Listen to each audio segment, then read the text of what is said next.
پرونده امروز مشهورترین پرونده خشونت خانگی توی تاریخ کشور سوریه هستش.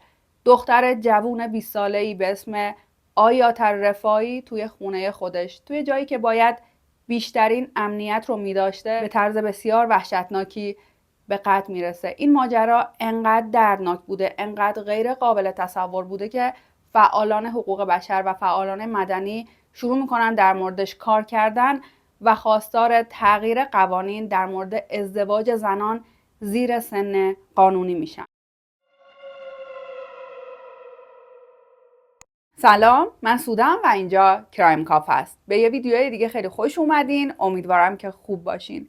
بریم با هم دیگه ماجرای دردناک امروز رو شروع کنیم و برای شروع اون باید بریم به کشور سوریه و شهر دمشق و با خانواده الرفاعی آشنا بشیم. پدر خانواده مردی بوده به اسم محمد الرفاعی که کارگر بوده، یک کارگر روزمزد بوده و مادر خانواده خانمی بوده به اسم احمد. خب مسلما که اسمش احمد نبوده و میدونین که توی خیلی از جوامع عربی اسم زنها رو نمیارن و اون رو با اسم مثلا مادر بزرگترین پسر خانواده صدا میزنن. در هر صورت که این خانواده 5 فرزند داشتن و بزرگترین فرزند اونها دختری بوده به اسم آیات. شاید به نظر میرسیده که این خانواده اونقدر وضعیت مالی خوبی ندارن و شاید توی خودشون مشکلات خیلی زیادی داشتن، اما اصلا اینجوری نبوده. این خانواده از اون مدل خانواده هایی بودن که خیلی خیلی مهربون بودن، خیلی خیلی به همدیگه نزدیک بودن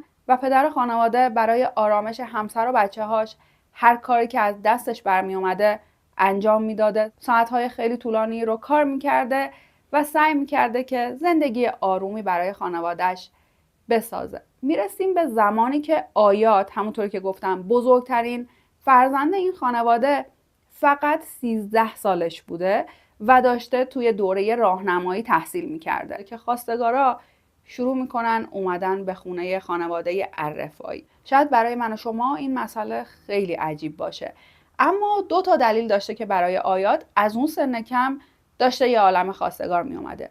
دلیل اول این بوده که آیات دختر زیبایی بوده، خیلی جلب توجه میکرده و خانواده ها و دوستا و آشنایی که این خانواده رو میشناختن دوست داشتن که آیات با پسرشون ازدواج کنه. دختر خیلی مهربون و خیلی مسئولیت پذیری بوده و توی خونه و توی کارهای خونه به مادرش کمک میکرده و خب متاسفانه توی اون جوامع اینکه یک دختر بتونه فقط کارهای خونه رو انجام بده برای اینکه همسر مناسبی باشه انگار که کافی هستش. و دلیل دوم این بوده که این قبیله‌ای که خانواده الرفاعی ازش می اومدن اصلا ازدواج دخترها توی سن کم براشون چیز عجیبی نبوده. دخترها توی 13 سالگی 14 سالگی دیگه ماکسیموم ازدواج میکردن و اینقدر مسئله عجیب و غریبی نبوده که برای یک دختری توی این سن بخوان آدما بیان برای خواستگاری. خب برای آیات هم همین اتفاق داشته میافتاده، اما قرار نبوده که پدر آیات مثل بقیه پدرها باشه. پدر آیات دوست داشته که دخترش تحصیل کنه، دوست داشته که یک شغل آبرومند داشته باشه و مثل اکثریت زنهای اون جامعه اونجوری وابسته نباشه به همسر آیندهش، چیزی که تمام آدمهای اون قبیله باهاش مخالف بودن. میگفتن که درس خوندن زنها یه جورایی وقت تلف کردنه. در نهایت که آیات باید ازدواج کنه تا آخر عمرش که نمیتونه مجرد باشه و این درس خوندن اصلا فایده ای نداره. میخواد درس بخونه چی کار کنه؟ این کار اشتباهی هست و هر زمانی که یک خواستگار خیلی خوب پیدا شد شما موافقت کنین و آیات ازدواج کنه. خلاصه که پدر آیات تا 3 سال میتونه این ماجرا رو کش بده، مخالفت کنه و هر خواستگاری برای آیات میرفته اون رو رد کنه تا اینکه میرسیم به سال 2019، زمانی که آیات 16 سالش شده بود. اینجا دوباره یک خانواده میان برای خواستگاری آیات و برای پسرشون که مرد 25 ساله‌ای بوده به اسم قیاس الحموی. قیاس توی ارتش سوریه کار میکرده. شاید بدونین که توی سال 2019 کسایی که توی ارتش سوریه کار میکردن بسیار جایگاه اجتماعی بالایی داشتن و کلا زندگی خیلی خوبی داشتن و قیاس هم همینطور بوده. این خانواده یک بار دیگه هم برای خواستگاری آیات رفته بودن. خیلی آیات رو زیر نظر داشتن و دوست داشتن که آیات عروسشون بشه، اما پدر آیات مخالفت کرده بود و اونا هم صبر کرده بودن که یک مقدار این دختر سنش بره بالاتر و فکر کرده بودن دیگه 16 سالگی واقعا سن خوبی هست. خلاصه که یک قرار خواستگاری گذاشته میشه و قرار میشه که فقط مادر غیاث بیاد توی خونه خانواده الرفاعی و با مادر آیات و خودش صحبت کنه، یک جلسه زنونه داشته باشن. خب همین اتفاق میفته و انقدر مادر غیاث خوش برخورد و مهربون بوده که واقعا دل آیات رو میبره. آیات خودش هم تمایل داشته برای ازدواج کردن. تمام همسناش یه جورایی یا نامزد داشتن یا اینکه ازدواج کرده بودن، حتی بعضی از اونها الان بچه هم داشتن. این حس به آیات داده شده بود که دیر شده براش، ممکنه که دیگه خواستگار خوبی نداشته باشه. خلاصه که این جلسه معارفه انجام میشه و الان قرار بوده که این مادر و دختر پدر آیات رو راضی کنن برای ازدواج. گفتم پدر آیات هنوز فکر میکرده این ماجرا زود هستش، حداقل میخواسته تا 20 سالگی آیات صبر کنه برای ازدواجش. اما این دو نفر انقدر از مادر غیاث تعریف میکنن، از موقعیتی که اون در مورد پسرش گفته بود انقدر میگن و میگن که پدر آیات راضی میشه که یک جلسه خواستگاری رسمی برگزار بشه. خب این اتفاق میفته، خانواده غیاث، پدرش، مادرش، خواهرها، برادرها همه میان برای خواستگاری و یک جلسه خواستگاری و معارفه فوق‌العاده بوده. این دوتا خانواده خیلی از همدیگه خوششون میاد و اینجا نظر پدر آیات کاملا عوض میشه. وقتی که غیاث رو میبینه که چقدر مرد محترمی هست، چقدر با فهم و شعور، چقدر جا افتاده هستش و اینکه خب یک کار خیلی خوب داره، درآمد خیلی خوب داره، موافقت میکنه که این دو نفر با هم دیگه ازدواج کنن.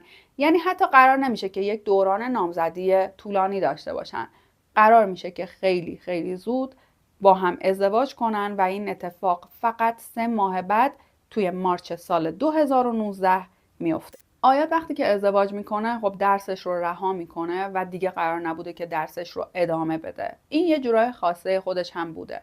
دوست داشته به عنوان یک زن متأهل شروع کنه در کنار همسرش زندگی کردن و همسرش بهش گفته بود که من اصلا دوست ندارم تو کار کنی و درس خوندنت کاملا بیفایده هستش و من میتونم تمام نیازهای خانواده رو برآورده کنم و نیازی نیست که تو بخوای خودت رو اذیت کنی. آیات وقتی که ازدواج میکنه برای ادامه زندگی مشترکش میره توی خونه‌ای که خانواده غیاث هم بودن. توی خیلی از پرونده های جهان عرب ما این رو میشنویم که تازه عروس و داماد توی خونه خانواده داماد زندگی میکنن، اما نهایتاً پدر داماد، مادر داماد خب در همین حد توی اون خونه حضور دارن. اما اینجا آیات میره توی خونه‌ای که پدر شوهرش بوده، مادر شوهرش بوده، 2 تا از خواهر شوهرها بودن که یکیشون مجرد بوده و یکیشون ازدواج کرده بوده، جدا شده بوده، الان دوباره برگشته بوده توی خونه پدر و مادرش و یکی از برادرهای غیاث به اسم محمد هم اونجا زندگی میکرده. یعنی شما ببینین که چقدر آدم توی یک خونه داشتن زندگی میکردن و رسما انگار حریم خصوصی وجود نداشته برای یک زوج جوان. اما انگار که این مسئله نبوده، نه برای آیات نه برای خانواده‌اش، چون بالاخره که آیات قبول کرده بوده و وارد این خونه میشه برای زندگی کردن. از سال 2019 تا سال 2021 آیات داشته در کنار خانواده همسرش توی اون خونه زندگی میکرده و غیاث خیلی از تایم ها توی خونه حضور نداشته. گفتم که توی ارتش کار میکرده و خیلی از اوقات سر کار بوده توی حالا مأموریت هایی که داشته و توی اون سالها میدونین که سوریه هم داستان های خودش رو داشته و غیاث هم به عنوان کسی که داشته توی ارتش خدمت میکرده خب حسابی سرش شلوغ بوده. در هر صورت که آیات توی این خونه کنار خانواده همسرش بوده و از اینجایی که این خونه خیلی شلوغ بوده مادر پدر آیات زیاد نمیرفتن اونجا سر بزنن، حس میکردن که کار درستی نیستش، مزاحمن و اینجور چیزها و آیات طبق یک رسم نانوشته هر آخر هفته میرفته خونه پدر و مادرش. یعنی هر اتفاقی که میافتاده آیات یک روز از آخر هفته رو توی خونه خانواده خودش میگذرونده و این مدل رابطه آیات با خانوادهش میگذره تا سال 2021. بهتون گفتم تا زمانی که خبری از آیات نمیشه. توی اون روزی که قرار بوده بره به پدر و مادرش سر بزنه خبری نمیشه و نمیره و آیات رابطه خیلی خیلی خوبی با مامان باباش داشته، مخصوصا با پدرش و این خانواده واقعا نگران میشن اینکه چرا نیومده، چرا زنگ نزده، چرا بهمون خبر نداده که اون روز رو نمیتونه بیاد. شروع میکنن باهاش تماس گرفتن و متوجه میشن که گوشی آیات خاموش هستش. تصمیم میگیرن که با گوشی دامادشون غیاث تماس بگیرن و اون هم جواب تلفنش رو نمیداده و بعد هم تلفنش خاموش میشه. در مورد غیاث این طبیعی بوده، یعنی خیلی از اوقات این اتفاق میافتاده، چون سر کار بوده نمیتونسته با گوشی صحبت کنه. اما در مورد آیات این واقعا عجیب بوده. آیات امکان نداشته که جواب تماس‌های پدر و مادرش رو نده. درسته که هفته یک بار همدیگه رو میدیدن، اما مدام با همدیگه در تماس بودن و آیات تمام چیزهایی که توی زندگیش اتفاق میافتاده رو برای پدر مادرش تعریف میکرده و اینها واقعا نگران میشن. تصمیم میگیرن که برن در خونه خانواده الحموی و اونجا سراغ دخترشون رو بگیرن. وقتی که میرن اونجا متوجه میشن که آیات مریضه. در واقع آیات روی تخت افتاده بوده و نمیتونسته تکون بخوره. پدر و مادر آیات از دیدن این وضع برای دخترشون خیلی خیلی شوکه و نگران میشن، اما اونجا نگرانی جای خودش رو به یک خوشحالی عمیق میده، چون مادر شوهر آیات اونجا بهشون خبر میده که آیات باردار هستش و چون نمیدونسته توی ماهای اول بارداریش هستش، یک وسیله سنگین بلند کرده و خونریزی کرده و دکتر بهش گفته که باید تا پایان بارداری توی استراحت مطلق باشه و نمیتونه جابجا بشه. خب گفتم پدر مادر آیات واقعا خوشحال بودن. دختر بزرگشون داشته بچه دار می شده و قرار بوده که اولین نوه به خانواده اضافه بشه، اما واقعا نگران بودن. چرا آیات بهشون زنگ نزده بود؟ چرا بهشون نگفته بود که بار داره؟ چرا بهشون نگفته بود که این اتفاق وحشتناک براش افتاده و نزدیک بوده که بچهش رو از دست بده؟ آیات میگه که واقعا ناراحت بودم، خیلی حالم بد بود و نمیخواستم که شما رو هم نگران کنم. در هر صورت که پدر مادرش میپذیرن و اونجا رو ترک میکنن و بعد از این ملاقات خب آیات دیگه نمیتونسته بره اونجا سر بزنه. اونا هر از گاهی میرفتن به آیات سر میزدن، اما خیلی کم. نمیدونم واقعا چجوری بوده که یعنی انقدر خجالت میکشیدن برای دیدن دخترشون برن. در هر صورت که نمیرفتن و فقط باهاش تماس میگرفتن.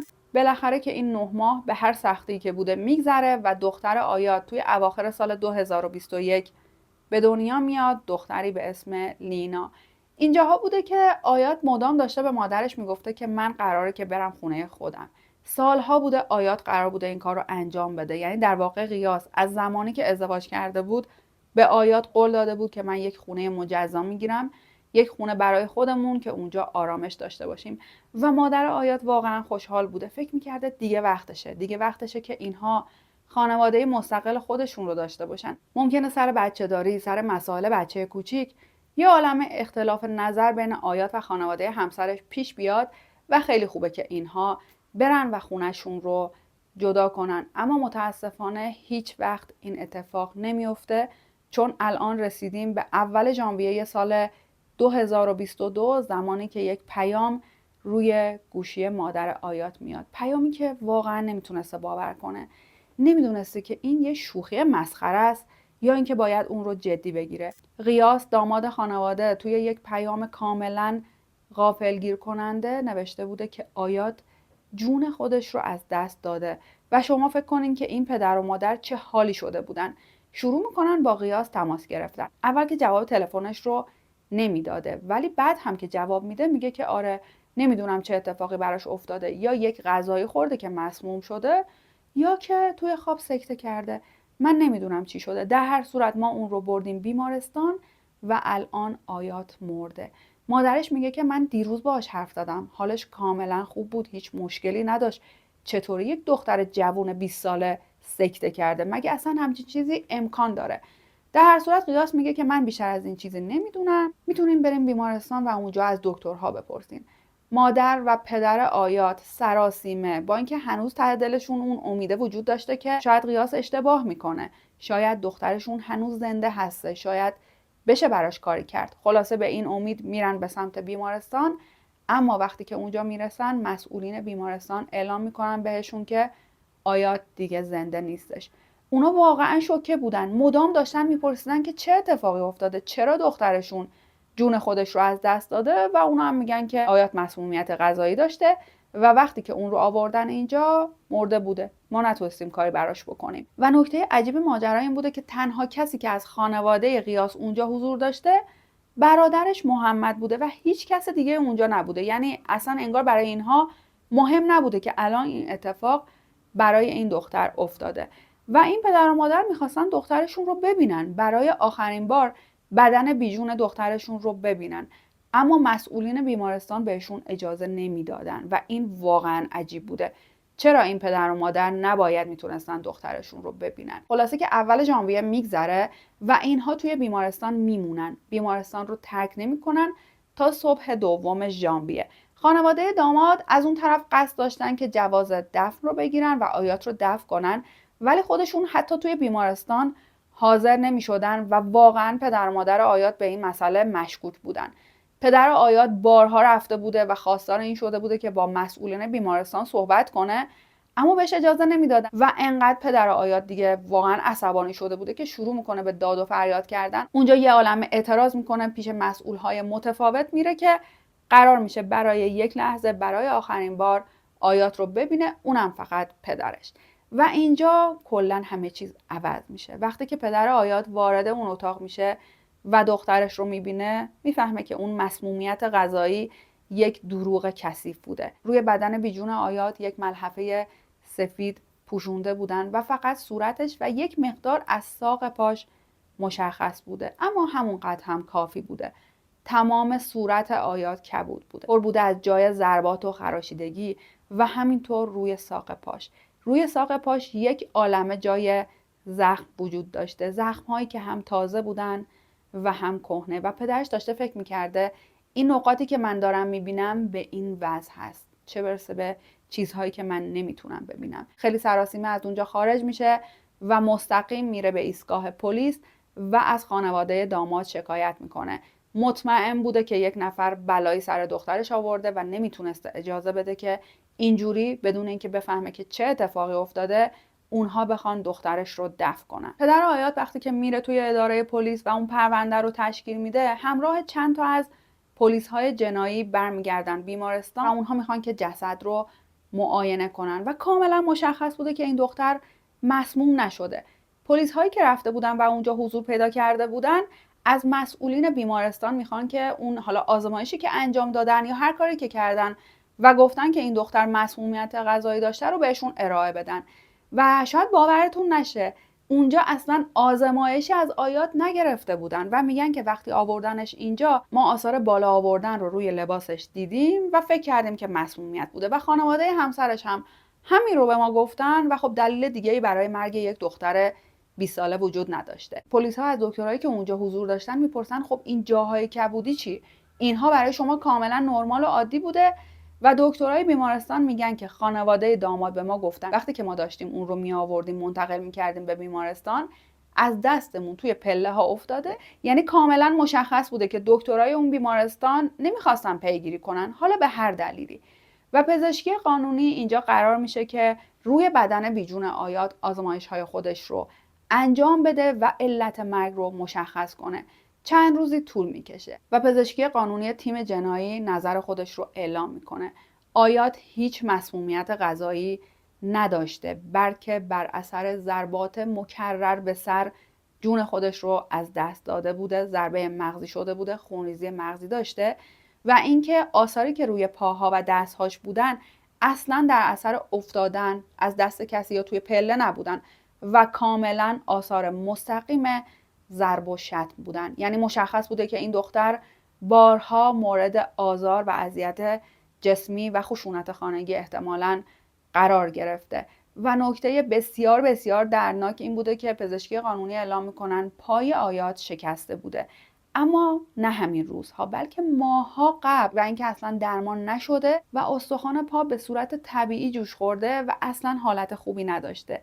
یعنی اون زمانی که آیات نمیتونسته بره یا نمیخواسته بره که به خانوادهش سر بزنه و خانواده همسرش گفته بودن که خونریزی کرده و باید استراحت مطلق داشته باشه، پای آیات شکسته بوده و اینجا پدر و مادر آیات میخوان که سریعا به این پرونده رسیدگی بشه و فکر میکنین که خانواده داماد داشتن چیکار میکردن، خانواده قیاس چیکار میکردن. مدام میگفتن که ما آیات رو مثل دختر خودمون دوست داریم و امکان نداره که ما یک بلایی سرش آورده باشیم و ما اصلا نمیدونیم که این چیزهایی که اتفاق افتاده چجوری بوده و چجوری این آثار روی بدن آیات وجود دارن. خب متاسفانه هیچ شاهدی وجود نداشته، یعنی یه جورایی این خانواده دستشون به جایی بند نبوده. الان آیات خودش هم دیگه زنده نبوده که بخواد بگه چه اتفاقی براش افتاده و اگه توی اون خونه هر اتفاقی برای آیات افتاده بوده، خب کسی نمی اومده بر علیه اعضای خانواده خودش بخواد شهادت بده و ماجرا واقعا داشته سخت پیش میرفته. اما اینجا یک شاهد میاد جلو، کسی که در جریان تمام اتفاقات زندگی آیات بوده و اون هم خواهر 18 ساله آیات بوده. میاد و شروع میکنه صحبت کردن و مصاحبه های خیلی خیلی زیادی میکنه و باعث میشه که روند پرونده کلاً عوض بشه. این دختر در مورد زندگی خواهرش همه چیز رو میدونسته، چیزهایی که به غیر از اون هیچ کس دیگه‌ای در جریانش نبوده و قرار بوده با شنیدن این حرفها نه تنها جامعه سوریه، نه تنها جامعه جهانی، بلکه حتی پدر و مادر آیات هم شوکه بشن. خواهر آیات میگه دقیقاً بعد از 2 هفته که از ازدواجش گذشته بود شروع کرد در مورد شرایط زندگیش برای من تعریف کردن. اینکه باید تمام کارهای خونه رو انجام میداده، اینکه مادر همسرش اجازه نمیداده که دختراش توی خونه هیچ کاری انجام بدن و آیات تنها کسی بوده که برای اون خونه، توی اون خونه، برای تمام اعضای خانواده باید کار میکرده. چه نیازهای شخصی تک تک اعضای اون خونه، چه کارهای دیگه‌ای که توی اون خونه باید انجام میشده، از آشپزی، از نظافت و هر کاری که شما فکر کنی. یعنی این خانواده دنبال یک عروس زیبا یا یک دختر خوب برای پسرشون نبودن، چون پسرشون رسما اونقدی هم توی خونه حضور نداشته، بلکه اونها دنبال یک کسی بودن که سن خیلی کمی داشته باشه، بتونن اون رو کنترل کنن، رفت و آمدش رو به خانواده پدر مادرش کنترل کنن و اون رو بترسونن که از اتفاقایی که داره میفته براش به کسی چیزی نگه و بشه برده تمام و کمال اونها، براشون همه کاری رو انجام بده. و این خانواده انقدر وقیح بودن و انقدر پا رو فراتر میذارن که اگه این دختر کوچکترین کار اشتباهی میکرده، اگه غذاش بد مزه میشده یا هر چیز دیگه‌ای، این دختر رو تنبیه میکردن. تمام اعضای خانواده این دختر رو کتک میزدن و اگه اعتراضی میکرده، اگه به شوهرش چیزی میگفته، قیاس هم اون کار رو ادامه میداده و هیچ وقت از همسرش حمایت نمیکرده. و آیات شروع میکنه در این مورد با خواهرش درد و دل کردن و مدام بهش میگفته که به پدر و مادرم چیزی نگی، اگه به اونها بگی اونا غصه میخورن، اونا خیلی منو دوست دارن، بذار فکر کنن که زندگی من خوبه و پدرم میاد و من رو از اینجا میبره، باعث میشه که من طلاق بگیرم. من نمیخوام یک لکه ننگ برای خانواده باشم، نمیخوام این باعث بشه که تو آیندت خراب بشه. یعنی این دختر طرز تفکرش اینجوری بوده که همه چیز رو تحمل میکنم، کتک میخورم، تمام کارهای این خونه رو انجام میدم، تحقیر میشم، اما طلاق نمیگیرم، چون طلاق لکه ننگی برای خودم و خانوادم هست و این واقعا دردناکه. یعنی این پرونده های خشونت خانگی و این پرونده هایی که انقدر در حق زنان توی خاورمیانه داره ظلم میشه، اصلا قلب من رو به درد میاره. خب تا اینجای ماجرا رو که کسی نمیدونسته، حتی پدر مادر آیات. اما یک مسئله دیگه بوده که پدر و مادر آیات در جریانش بودن. اونم چی بوده؟ اونم ازدواج قیاس برای بار دوم بوده. بله، کاملا درست متوجه شدین. قیاس مدت‌ها بوده که با دختر خالش توی ارتباط بودن، ارتباط خیلی نزدیکی داشتن و هر وقت آیات در این مورد حرف میزده، به مادر شوهرش اعتراض میکرده، به شوهرش اعتراض میکرده، همه اعضای اون خانواده میگن که مرده و بر اساس دین و مذهبش میتونه و حق این رو داره که این کار رو انجام بده. و بالاخره یک روز مادر شوهر آیات میاد پیشش و بهش میگه که بین این دو نفر یک اتفاقی افتاده و تنها کاری که میتونه جلوی آبروریزی رو بگیره این که این دو نفر با هم دیگه عقد کنن. و آیات میپذیره، آیات این موضوع رو میپذیره و باز هم در این مورد به خواهرش میگه و اینجا خواهرش میره به پدرش میگه. یعنی در مورد بقیه مسائل چیزی نگفته بوده، اما این رو میره به پدرش میگه و پدر و مادر آیات بلند میشن میرن اونجا و به دامادشون میگن که خب از دختر ما سیر شدی، مشکلی باهاش داری که میخوای بری زن دوم بگیری؟ و قیاس میگه که این حق من هست، شما نمیتونین من رو از حقی که بهم داده شده محروم کنین و خود آیات هم راضی هستش. در صورت که قیاس با دختر خالش عقد میکنه، ولی خانواده داماد از این دختر کینه به دل میگیرن که چرا رفته بودی و این مسئله رو گفته بودی. انگار این ازدواجی که حالا اون عقدی که با دختر خالش داشته یه جورایی مسئله حالا محرمانه بوده توی خانواده خودشون و آیات اینجا التماس میکنه به خانواده همسرش که منو ببخشین، منو طلاقم ندین، من دیگه در این مورد چیزی نمیگم و آره حق شوهرم هست که این کار رو انجام بده. در هر صورت الان یک عالمه مدرک وجود داشته. خواهر آیات یه عالمه پیام داشته، پیامایی که بین خودشون بوده در مورد خشونتی که توی اون خونه بر آیات روا شده بوده و خب کاملا توی جوابهای پزشکی قانونی هم این مسئله محرز و مشخص بوده. اینجا پدر و مادر آیات و همینطور خواهرش یک عالمه مصاحبه میکنن با شبکه‌های تلویزیونی متفاوت و این پرونده توی اون سالها خیلی خیلی سر و صدا میکنه و باعث میشه که فعالان مدنی، فعالان حقوق زنان شروع کنن روی اون کار کردن و یک جنبشی توی سوریه صورت میگیره در مورد اینکه سکوت نکن و داشتن یک شماره تلفن برای زنها معرفی میکردن که اگه دارن خشونت خانگی رو تجربه میکنن با اون شماره تماس بگیرن و کمک بخوان و این موضوع باعث میشه که خیلی از زنها این کار رو بکنن و خیلی بهشون کمک بشه. در هر صورت که خیلی سر و صدا کرده بوده و پلیس سوریه باید در این مورد کاری میکرده. اما گفتم بهتون اول پرونده بهتون گفتم که غیاث توی ارتش سوریه کار میکرده، اونجا پرنفوذ بوده و خیلی از مردم بیم این رو داشتن که این پرونده اونجور که باید روندش اونقدر عادلانه نباشه. در هر صورت که اعضای این خانواده رو دستگیر میکنن، مادر غیاث، پدرش و همینطور خودش رو، و وقتی که این سه نفر دستگیر میشن برای حالا بازجویی و این مسائل، برادر غیاث محمد شروع میکنه این خانواده رو تهدید کردن. تهدیدشون میکنه که خونتون رو آتیش میزنم و از اون بر یه عده دیگه میرفتن و به این خانواده پیشنهاد پول داده بودن توی رقم‌های خیلی بالا و میگفتن که اگه از حالا شکایتتون صرف نظر کنین ما این مبلغ رو بهتون میدیم. اما پدر آیات اصلا قرار نبوده کوتاه بیاد و میره دوباره با اون تهدیدهایی که شده بوده دوباره پیش پلیس و بالاخره قرار میشه که دادگاه برای این چند نفر برگزار بشه. 1 سال طول میکشه تا زمان دادگاه و همونطوری که بهتون گفتم، همونجوری که خیلی از آدم‌ها توی سوریه نگران این موضوع بودن، حکمی که داده میشه برای این پرونده واقعا عجیب بوده تا در مقایسه با پرونده های مشابه توی همین کشور سوریه. در مورد حکم و در مورد دادگاه بخوام بهتون بگم که متوجه بشین که حکم نهایی چرا اینجوری صادر شده، این بوده که وقتی که این خانواده خیلی تحت فشار قرار میگیرن، پدر غیاث و خودش اعتراف میکنن و میگن که آره ما این کار رو انجام دادیم.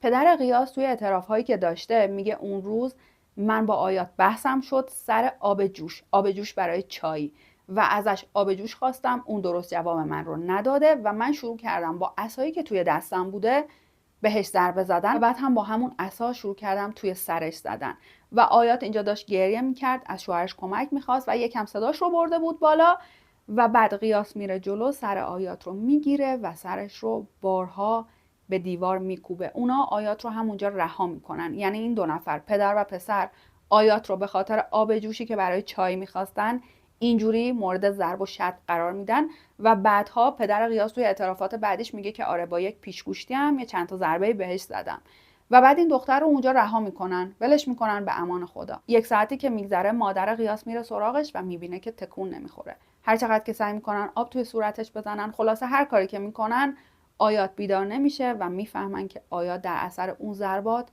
جون خودش رو اینجوری مظلومانه از دست داده. میبرنش بیمارستان و اون دروغ‌های در مورد حالا مسمومیت غذایی و اینها رو سرهم میکنن و مسئولین بیمارستان هم ازشون میپذیرن و اگه پدر آیات واقعا پیگیر این ماجرا نمیشد، آیات بدون اینکه اصلا مشخص بشه که چه اتفاقی براش افتاده، بدون اینکه اسمش شنیده بشه، بدون اینکه داستانش شنیده بشه، خیلی وقت پیش به خاک سپرده شده بود.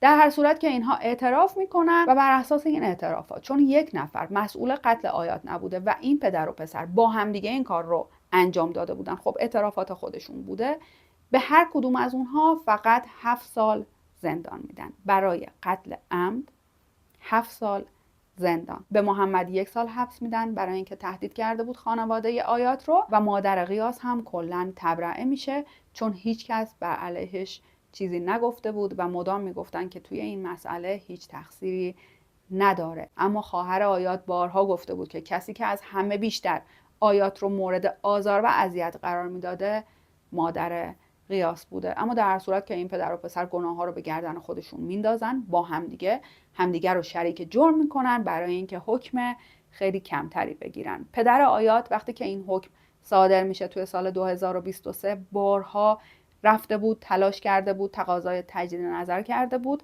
اما این حکم نهایی بوده و قرار نیستش که توش هیچ اتفاق دیگه بیفته و این 2 نفر تقریبا 3-4 سال دیگه از زندان آزاد میشن. در صورت که پرونده امروز همینجا تموم شد. این ویدیو رو تموم میکنم با ادای احترام به قربانی این پرونده و از شما خیلی خیلی ممنونم که تا اینجای ویدیو کنار من بودین. مراقب خودتون و عزیزانتون باشین و لطفاً اگر دارین خشونت خانگی رو تجربه میکنین سکوت نکنین. حداقل به یک آدمی که بهش اطمینان دارین در این مورد بگین لطفاً.